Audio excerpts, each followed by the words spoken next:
Okay, so most times when you're bleeding brakes on a motorcycle, there's a kit you can buy like this one right here, and this helps you bleed your brakes. But you don't necessarily need to have a bleeding kit.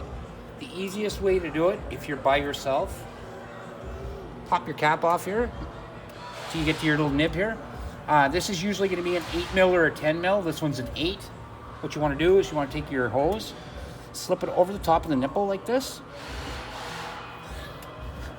This is just .3 brake fluid. You can get .3 or .4 depending on your motorcycle.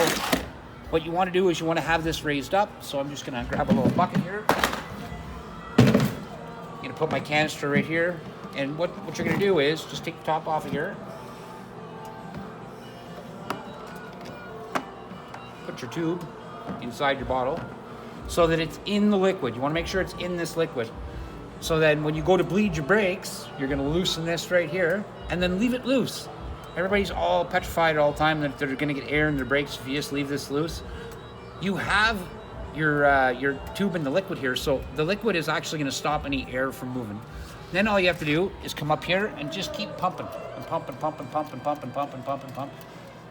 As you pump, it's going to pump out all the air bubbles from your system here into here. But when you release here, there's going to be a suction on this tube. But what happens is then, because you have it inside the liquid, it'll suck back up inside where your brake caliper is, and it'll make your brakes are nice and tight. And it's that easy to bleed your brakes.